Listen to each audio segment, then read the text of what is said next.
Okay, thank you, Celestine. Yeah, because I was listening patiently and then attentively too. And then you said something that struck my mind. And I remembered, I was thinking, yeah, I think I have said something like this before. And then I remember that I did in one of the videos I have already posted on YouTube previously.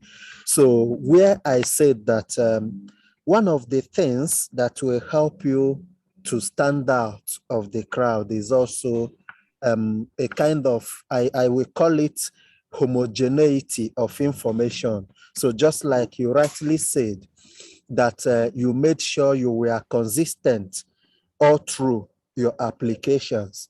So, and personally, same with me, it was the same thing.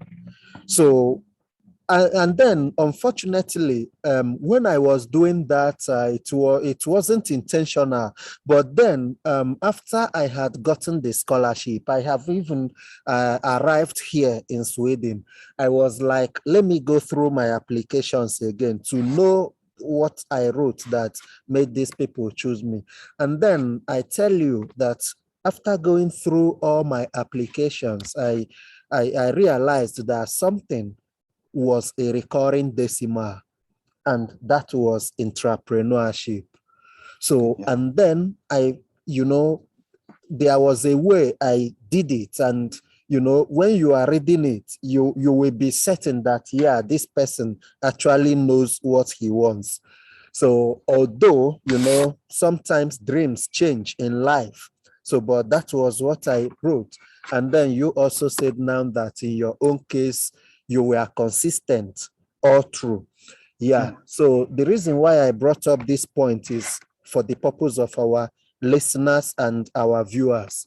So because they should be able to know that consistency is the key.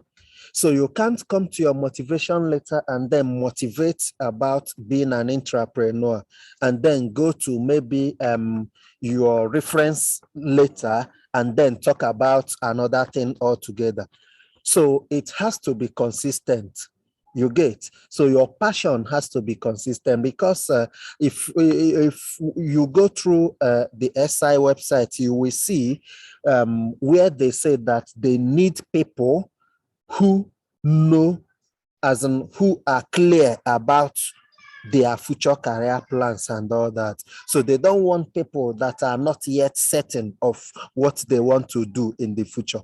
You get, so, and when you make a point and then stick to that point, it means that, yeah, you are already have a made up mind. Okay, so that is a very nice point from you there, because it was also the case for me. And I think I've also said that before now. Yeah. So if I may ask you again, what lessons did you learn that you are passionate to share with others who aspire for this same scholarship? Okay, very good. I must say that I learned a lot of lessons, a lot of it, because throughout the course of those applications, though it was not easy anyway, it was not easy. But one thing I learned is that, there is nothing like seeking knowledge. There is nothing like seeking for knowledge. Now, there are some persons who feels that, they knows it all. They feel that they knows it all, and they will just kind of do what they felt that they know. But when you ask questions, when you interact with people, when you seek knowledge, there you will know that you don't know anything. Now, there was something I didn't add. when I was talking about, what made me stand out. Some people, for instance, in their reference letter, it is your referee, either your HR or your manager or your head of department, that is meant to a kind of write your reference letter. And I must put it to you that those reference letter matters a lot. It matters a lot. And that was why I say that packaging is also the key. Now, you have to get your referee to know how important this SI scholarship, how important and how competitive it is. Because some referees don't take their time in putting down what they are meant to put down. And it is what the SI team sees that they evaluate with. So people will just, give out the form, and in return, because when they return the form must have been endorsed. So you just push it away like that. So you have to get your referee to know how important and how competitive this thing is, so that he will be able to know the right choice of words he will use in your reference. So now, coming back to the lessons I learned. Indeed, I learned a great lesson.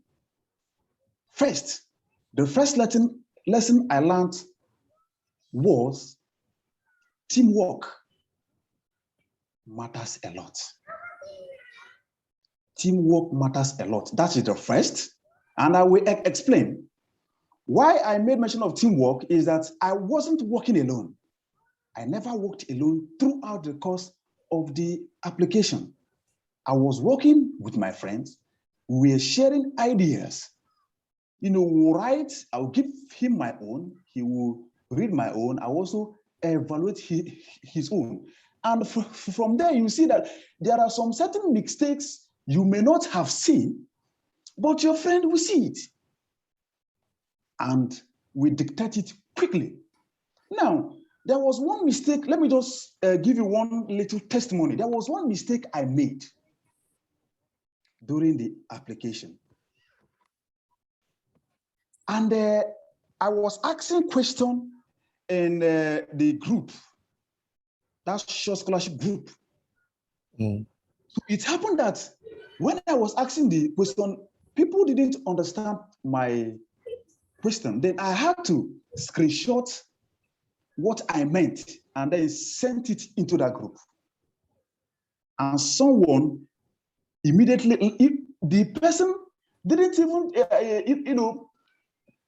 he left the question I asked and now saw a different thing, which I screenshot together with what I was asking. And what he did was that he chatted me privately. He said, "Chairman, there was something I saw in what you just sent." I said, "What is it?" He said, "How that I saw where you wrote something." I will not for the purpose, this video is going to go viral. Yeah. Okay. So for confidentiality, I will not just mention. But what I'm trying to say is that seek for information and you will find it. So I got corrected because I knew, or rather I know, that if I had submitted my form the way it was, if I had not, asked those questions, my brother, I don't know if I would have secured the scholarship. And that is important of seeking information. Don't feel that you know it all. Some people feel that because they made first class, or because people see them as someone that knows something, feels that they now start feeling that who am I to go and ask so person so thing. No, life is not like that, because no one knows it all. no matter the level of your intelligence, there are people whom you thought or you think that knows less that can help you with something.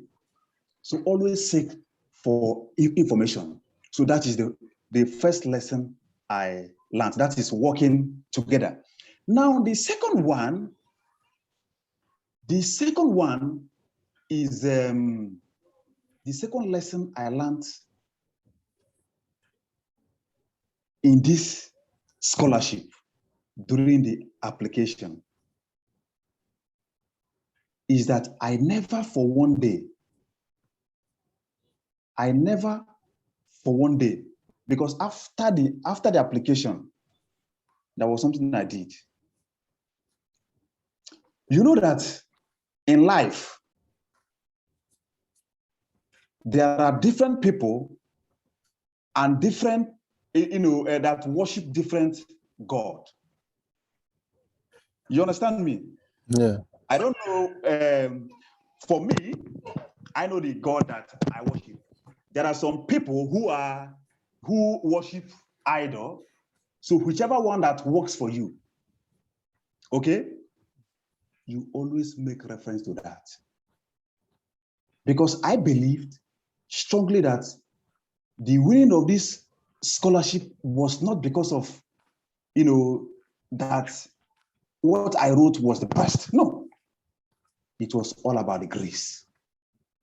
That when God says that this is your time, in fact, no human will ever stop that from happening. So I think basically these are the great lessons I learned during these SI applications. Thank you. Okay. Yeah. Thank you very much, Celestin. Yeah. I think when you talked about teamwork,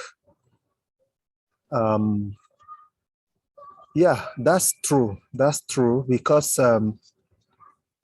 when you get others to vet your application, your eyes will be opened to some certain things you didn't know. Sure. So, and I think I also did that. But then, just like I always say, grace is also a very important factor. Sure. So, because I could remember, I wrote so many motivational letters, had friends vet it for me. So they suggested, they gave me their own suggestions. But in the end, I want to tell you that the one I used wasn't actually those ones that I wrote initially and those ones that my friends suggested. But there is something I realized in life.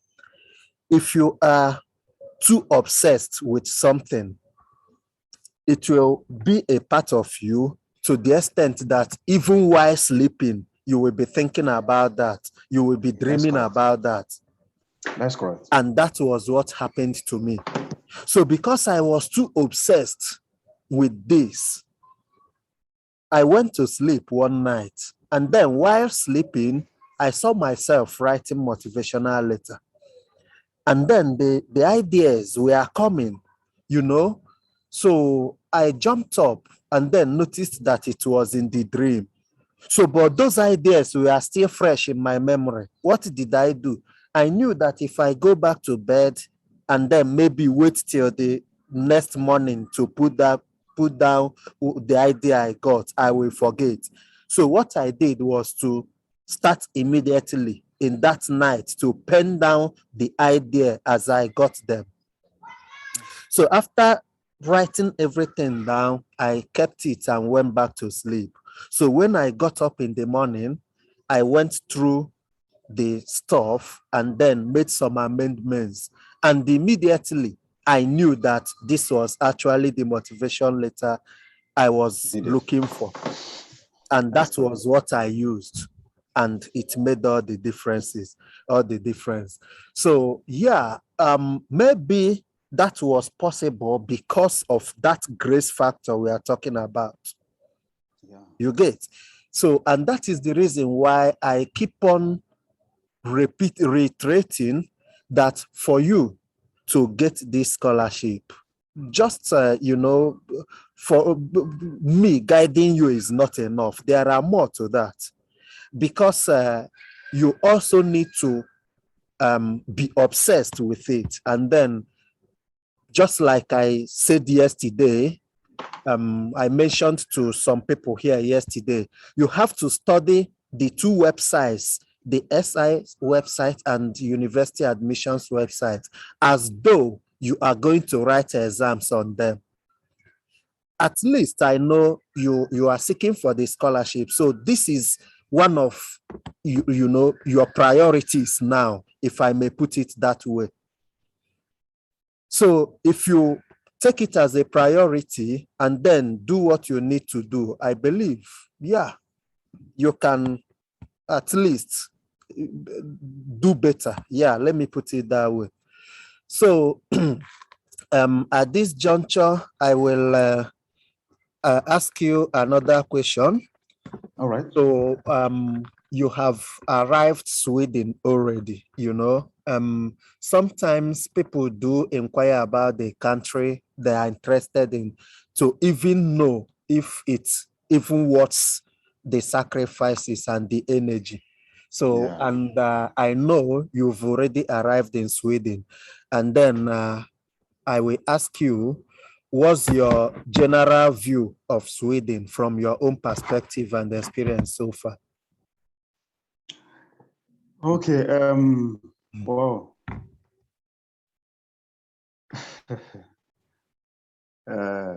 Well, I must tell you that Sweden is, if I should a kind of assign percentage in comparison to, some countries. Based on my own country, I think, let me not just assign a percentage for now, but Sweden is very good. The moment I arrived Sweden, I arrived here, I think last week. And, when Ikena came, he met me at the airport. In fact, landing in Sweden, in fact, gave me a different look. It was a different background, different look. And I already knew that there are a lot of things, a lot of changes, a lot of things different from where I was coming from. Then the next thing is to mingle. So after Ikena came, we chatted and all that, he told me some certain things and all that. So when he left, then I then moved to where I was supposed to, stay. So the guy also gave me some tips. Then I began to see some certain things. Now, in Sweden, I got to know that what is called developed country. I got to know what is called, I've been hearing developed country, but when I got here, in fact, I now knew what a developed country looks like. Because this is a country where everything is organized. Everything is properly organized. You don't do anyhow. And everybody, one thing that gives me joy here is that everybody here knows his or her right. This is a country whereby you can be here year in, year out, running across different roads, and you will never hear a horn. You will never hear someone horning for someone. Why? Because everybody knows his or her right. You know the route you are meant to take. I know the route I am meant to take. This is a country whereby you don't do anyhow. It is here that I even knew that, my brother, if you are with your car, like what we do in Nigeria, you can just drive your car and park it anywhere and go your way. You can even block anybody you like. It doesn't matter.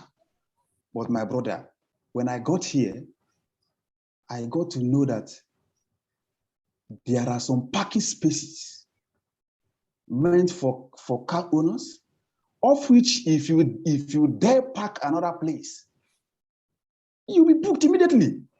You might think that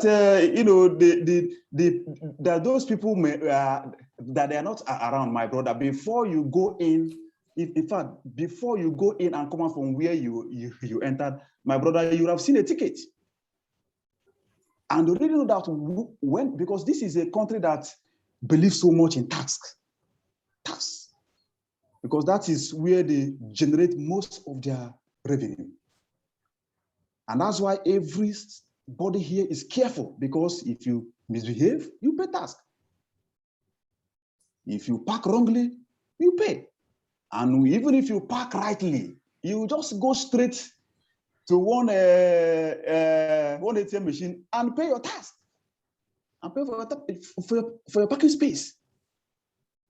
So, and there is quite a beautiful country. Very, very beautiful. And again, when it comes to the citizen itself, the Swedish people, so far so good, have mingled with some. I must tell you, they are friendly.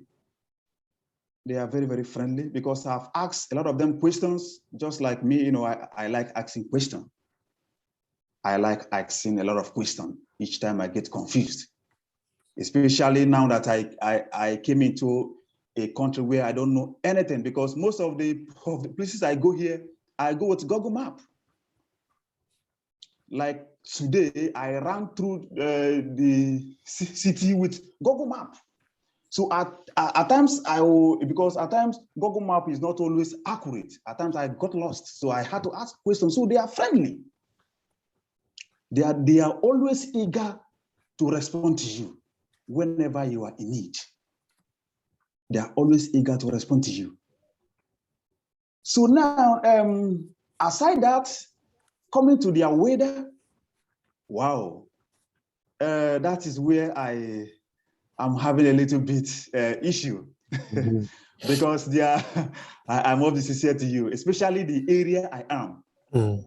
Because in Sweden, just as in your different country, you have the north, you have the south, you have the east, and you have the west. So where I am currently, I am in the northern Sweden. And you know that anything northern, both the sun and the cold is always prevalent within those areas. So where I am, I'm within the north, and in this area, we have, during the winter, as I've heard, I've not experienced winter, but I've seen different pictures, different videos about winter here. Wow, I'm still scared, but I know that I'm a man that survives anywhere. I'm a man that survives anywhere. So, but that does not, that, you don't need to be scared about that, because me, I am not scared. I'm comfortable with the country because of the way things are structured, because of the way they reason, because of the way things are done here. The little that I've stayed here, I must say that I'm already enjoying Sweden very well. I'm already enjoying, in fact, very well.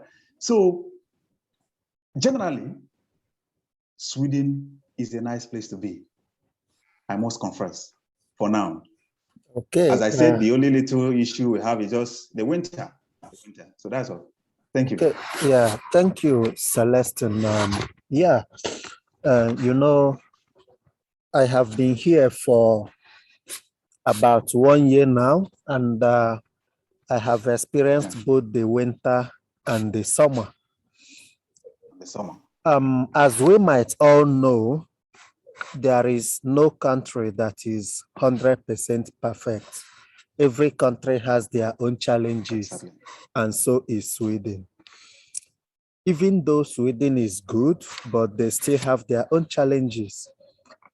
And, I think the major challenge that people complain a lot, I mean, other expats, other foreigners living here complain a lot.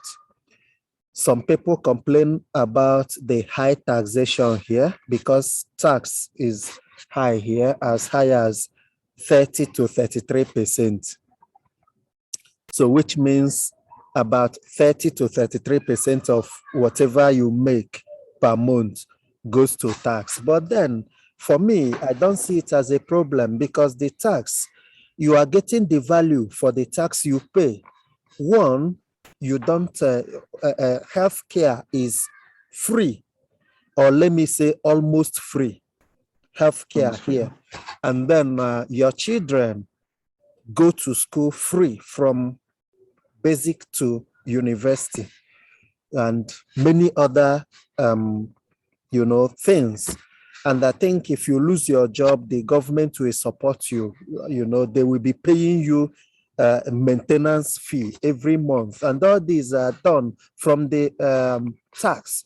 So I think for me, I will say I'm okay in that regards. But the area almost all of us are complaining about is if you come from a country like ours, Nigeria, where we are too social. So when I say we are too social, we socialize a lot. You can even see someone on the road that you don't know. And then, you can just exchange pleasantries. Hi, how are you doing? And then, but here it is not so. People always like minding their businesses. Let me put it that way. So because when I came here newly, something happened, in one of the occasions. So maybe I'll be going because in my country, when you meet someone who is older than you, it is your responsibility to greet that person. That is what we do in my country. But here, I also tried to replicate what was obtainable down there here. But, I realized that it make me look weird, So because I tried greeting the elderly ones on the road, and one, they won't respond. And when they cross you, they will, be looking back at you somehow as if you came from I don't know what they feel like, but it was embarrassing. I did it the first time, the second time, and the results I got were the same, even though the people involved were different. And then I stopped it. So also coming to the weather, this place, I don't know. I can't say it has the worst weather because I haven't been to all the countries in the world, but their weather, they have extreme weather conditions. So when I say extreme, if it is during summer, it will be hot, very hot. If it is during winter, it will be cold, very cold, depending on where you are. I mean, whether north, south, east, west, or center. And then there is also another problem. During winter, you see that sun sets around 3 p.m. in the afternoon. So just imagine waking up and then you wake up in the morning and then you see that everywhere is still dark up till around 9 a.m. in the morning before you start seeing sunlight. And as early as 3 p.m., it is already dark everywhere, completely dark. So this was one of my experiences. And then at a point, the weather changed again. And then it becomes difficult for night to come.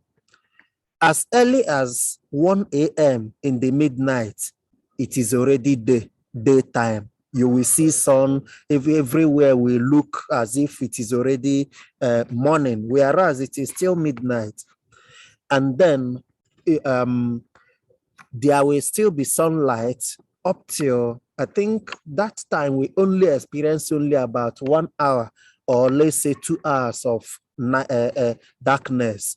So because um, the sun will completely set around 12 midnight, and then it will come up again around 2 a.m. So you see, we had only about 2 hours or 1 hour darkness. So that is it about the weather.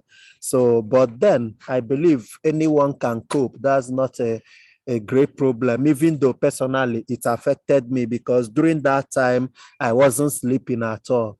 So, because everywhere appears as if it is still daytime, and the body, that was the first time I was experiencing it. So I remain awake all through the night, only to sleep in the morning. So I go to sleep around 5 a.m., sometimes 6 a.m. in the morning, and wake up around 12 p.m.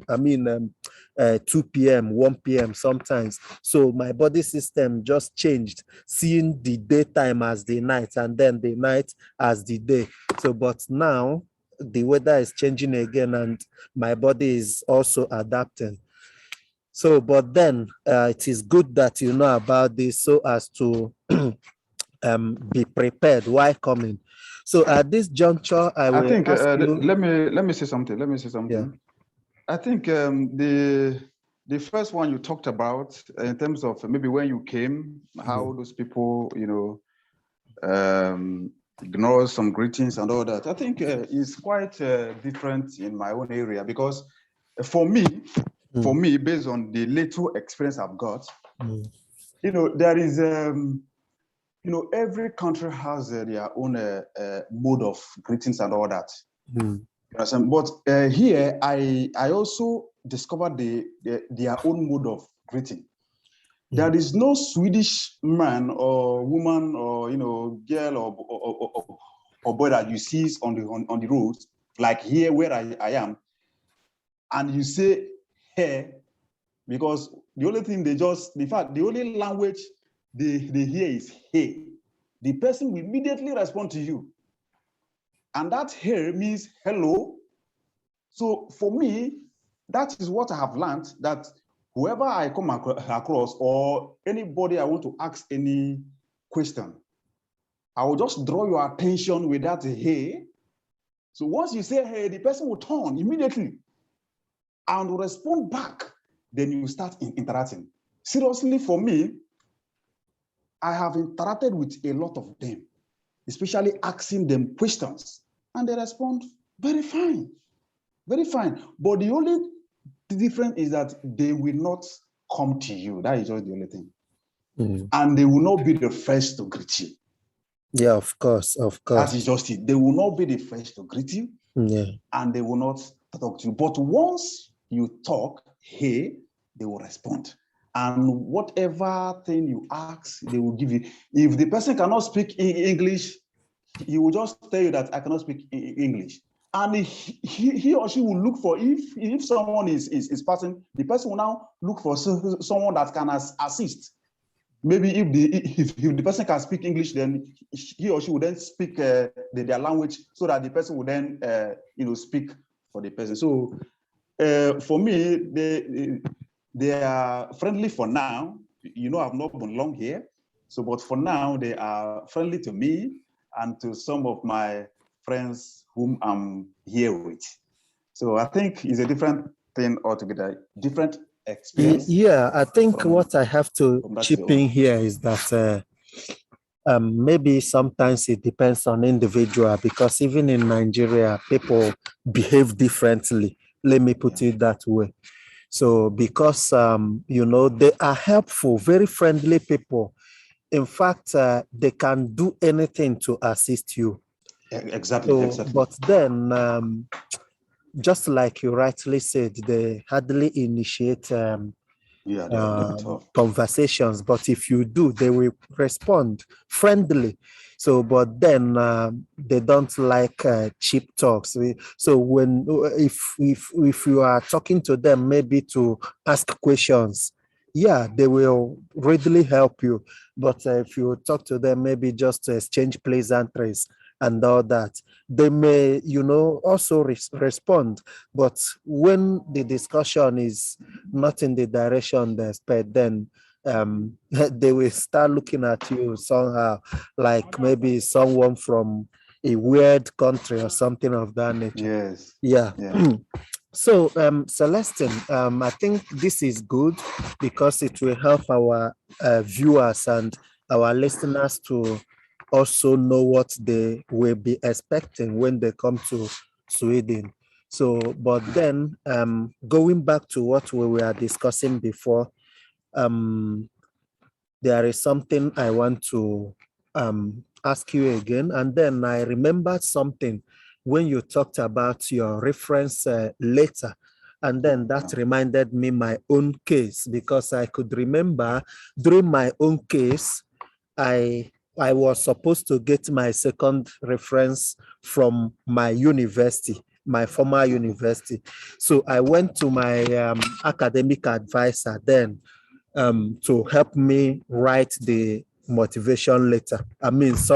Reference, the second reference letter, which he did, and everything was stamped and signed. So, but he was too busy. Even when I was waiting for him, he was too busy. So he was like, yeah, let me just write it. I need to go and get my son from the school and all that. So he didn't spend enough time to give me a good write-up. So when I went home and went through the reference letter, I wasn't okay with it. It was sparsely written, with no deep information, no how do I put it? They will tell you that if you give maybe a concrete example, that it will be preferred. But in this one, no concrete example, no, everything, sentences were just made simple and all that. I went through it and said, no, I'm not going to use this. So I had to put it aside and then approach my civil society organization. Because initially I didn't want to go to them because I wanted to avoid some protocols.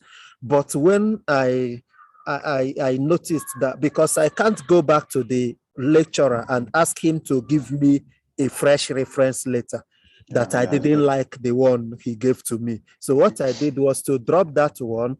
And then, since I still had another alternative, I had to explore the second alternative, which important. So, but just like I said, you can also get your reference letter from your former university. But the problem is most of those lecturers don't really have enough time to give you a good reference letter. But if they can, then you can also get it from them. So do you have any other advice you feel like giving to our listeners and maybe our viewers?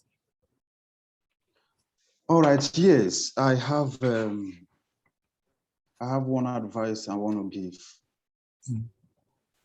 Now, I will start with my little, something that happened to me. Then from there, I will then give you the advice that I want to give. So along the line during this SI application,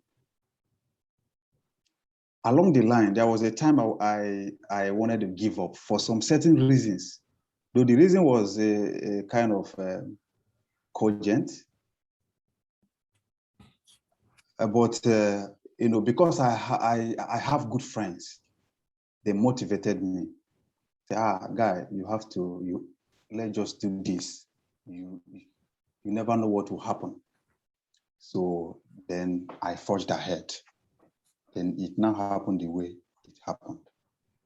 Now, the main advice I want to give to everybody who aspires for anything in life, if you aspire for anything in life, the main advice I have for you is never give up.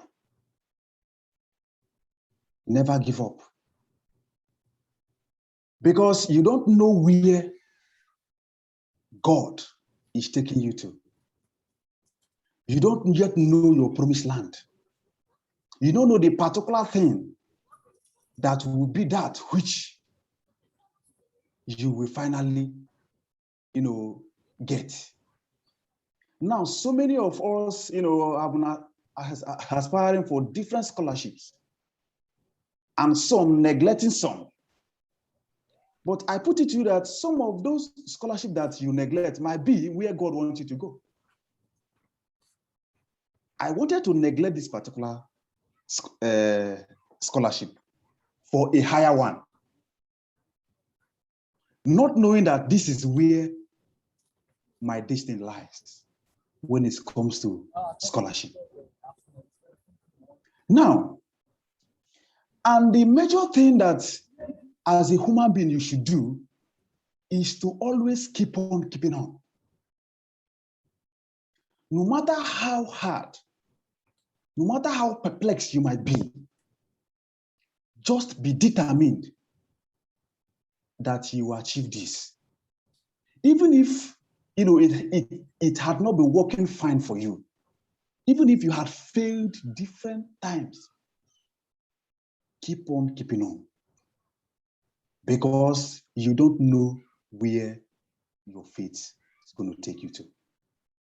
The things that you see as nothing might be that which God wants for you. The scholarships that you might see as nothing might be the scholarship that God has prepared for you. And through that scholarship, you become whatever you want to be. So always be determined and always work towards your dream. If, like now, some of our professors and maybe the doctors, if they had not worked towards becoming that, there is no way they will become professors. So you must work towards your dream.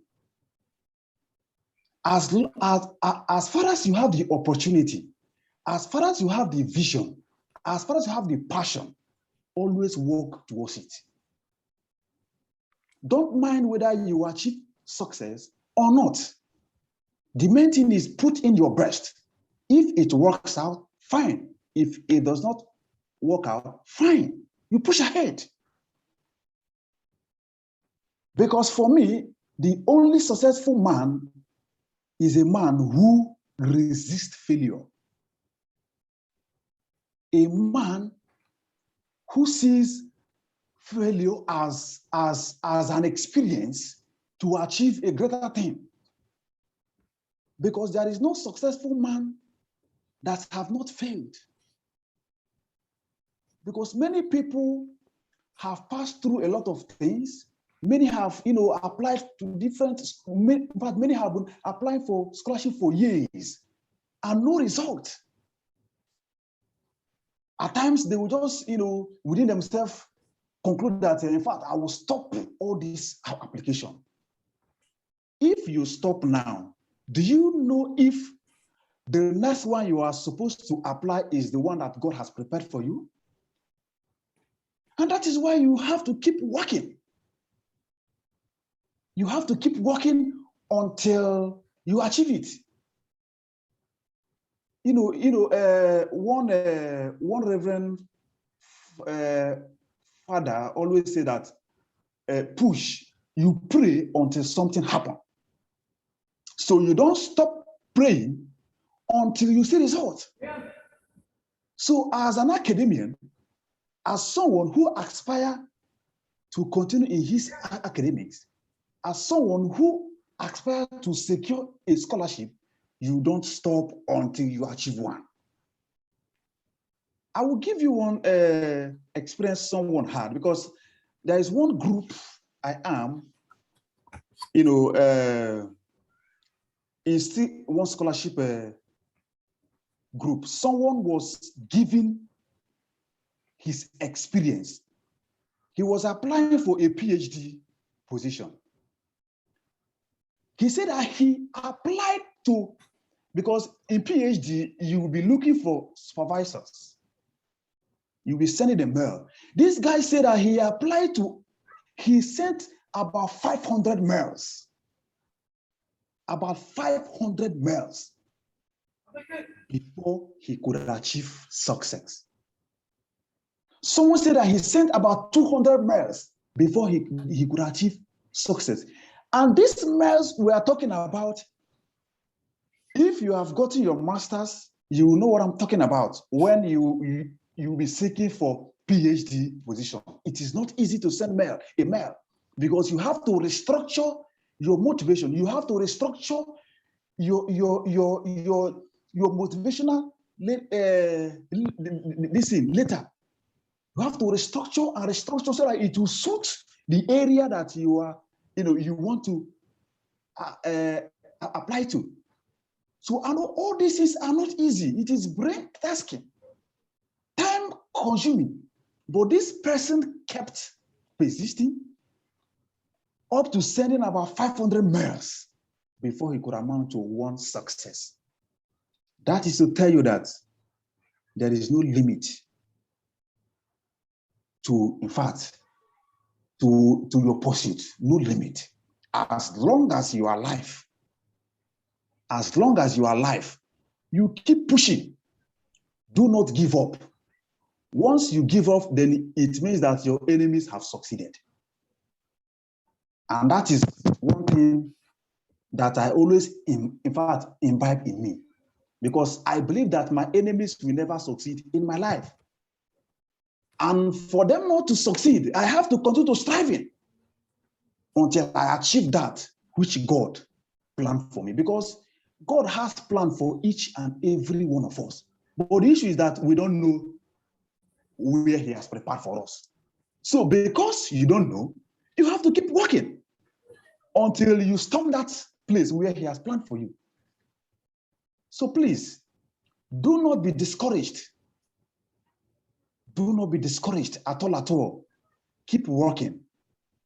Some people that couldn't get last year, don't be discouraged. Keep pushing. I always tell my friends, forget that you did not get this year does not mean that you will not get it again. Just keep pushing. I know that one day something will happen. So that is my advice to each and every one of us. Yeah, thank you very much. I think we are gradually coming to the end of the session. So, but then before we finally call it a day, I think I will throw the floor open for our listeners to ask their questions.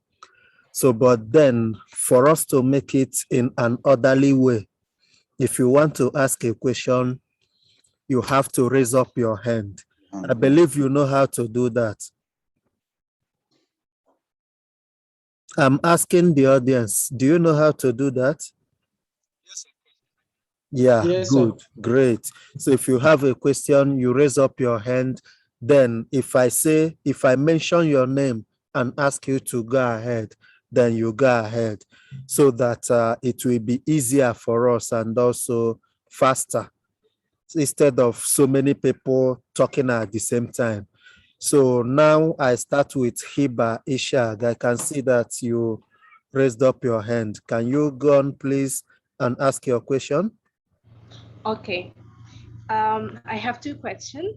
My first question is, last year I focused only on our university, and I didn't get accepted. I really get disappointed. This year I'm focusing on SI. Do you think, in your opinion, I'm making the same mistake on focusing on one scholarship, or I have to think for SI and another scholarship beside SI?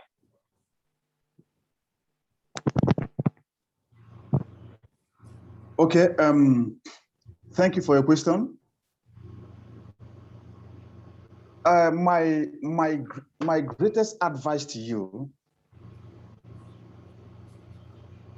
as many scholarship as you can lay your hands on. There is a saying that you should not put all your eggs in one basket. Okay. So my advice to you is that any scholarship you can lay your hands on, as long as you can meet up with the requirement, as long as you can, put up and meet up with the requirement, it is advisable you apply to as many scholarships as you want. There are many people who apply to different, like one of my friend who moved to US this month still, he secured 2. So he had to choose. So the best thing is for you to apply to as many scholarships as you want. You don't know the one that will get you accepted. Yes. So please, do not narrow yourself to only one scholarship if you have others to apply to. So that is the answer to your question and my advice to you. Okay. Okay, I think I can also add to this, Hiba. Okay. During my own time, I applied to up to 4 different scholarships. Oh. So out of that 4 scholarships, 2 were, national. When I say national, even though all of them, I supposed to maybe travel abroad in one country or the other to study, but 2 of them, one is being given by an oil company in my country, that is PTDF, Petroleum Trust Fund Development, something. And then the second one happened to be a kind of bilateral agreement, so between my country and some other countries, including Sudan, Algeria, and so on. So that one is being handled by the Ministry of Education in my country. So, but due to corruption and all that, there are ways things are being done. But then I may not totally say that maybe, but then some of them, I never had anything about them anymore after writing an exam and all that. So, and then one was canceled because of the pandemic. And then fortunately, I got this SI. So, and just like me, some other people also applied to some other scholarships, like a girl that I know who also is a Nigerian. She got this same scholarship with me, 2020. That was last year. She told me that she also applied to Commonwealth Scholarship. Yeah, I think in UK, because we have Commonwealth in UK, we have Commonwealth in Australia, New Zealand, and I think Canada. But she applied to that of UK. So she was even invited for the interview, I think, but she couldn't make the final list. But fortunately, she got that of Sweden. So, and many other people like that. So some people will apply to even up to 10 different scholarships, and then luckily they may be accepted into 2, and then they will choose. Like this year, it happened. Someone got MasterCard Foundation scholarship to study in Canada, and also a Commonwealth scholarship to study in UK.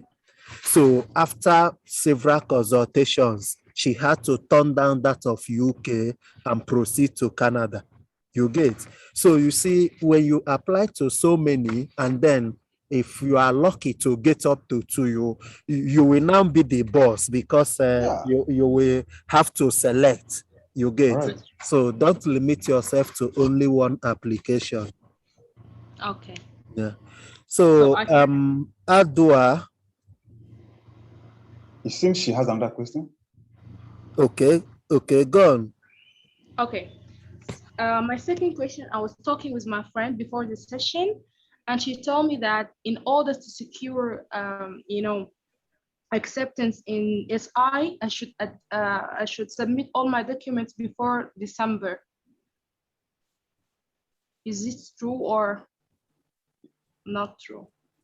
For the scholarship, it is not possible for you to submit your scholarship application in December Before, yeah. because the portal will be opening February.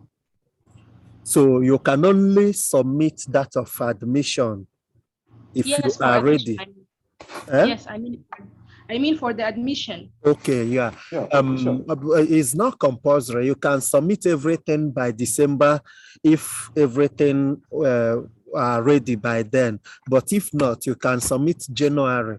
It's not a problem. Like in my own case, I submitted 5 days to the end of admission process. Okay. It doesn't stop anything because most schools will not start processing the applications until the deadline is exceeded. Okay. Well, Thank well, you. I think, can you hear me? No. Yeah. I think as regards that particular question, you know that the admission application starts this October 18th, right? Yes. So Yes. once the admission application starts, you are free to submit any document that you want to submit until the deadline. So you can submit in October, November, December, January.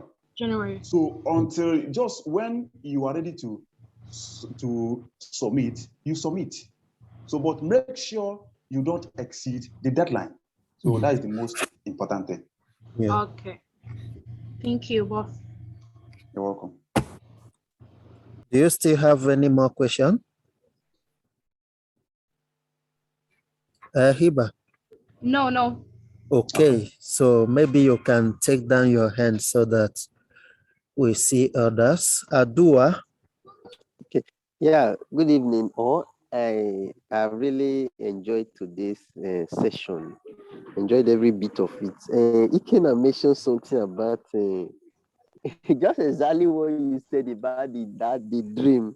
It happens to me. It happened to me this night. Just that on it the way you did.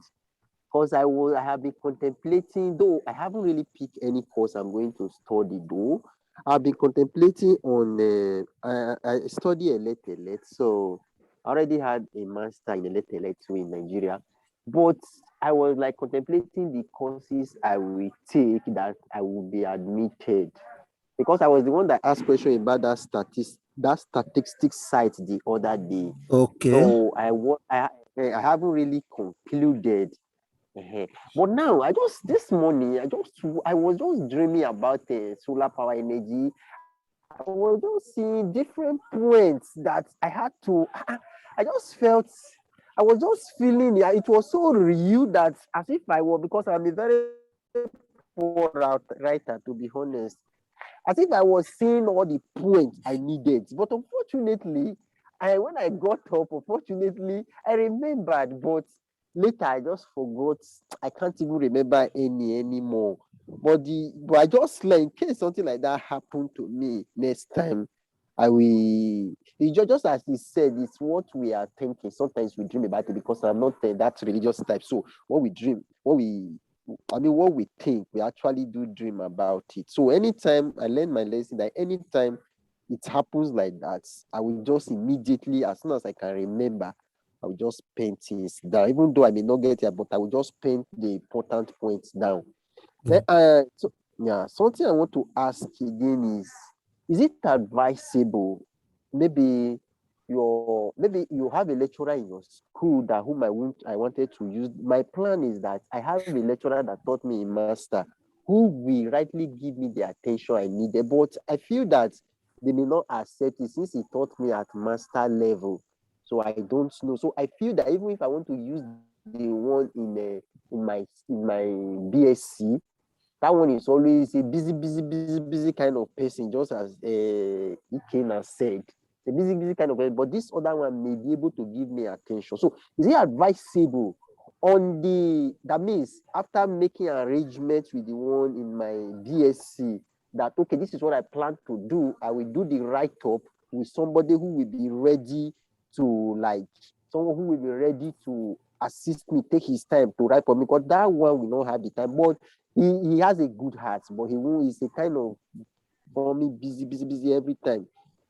So is it advisable to do something like that in the reference letter? So another person helping me to write it, but I will give him to read through if he agrees with whatever have been written there. So I will let the person know the kind of relationship I have with also lecturer. So that one will take his time, help me to write something good, which I will now take to him for approval before any signature.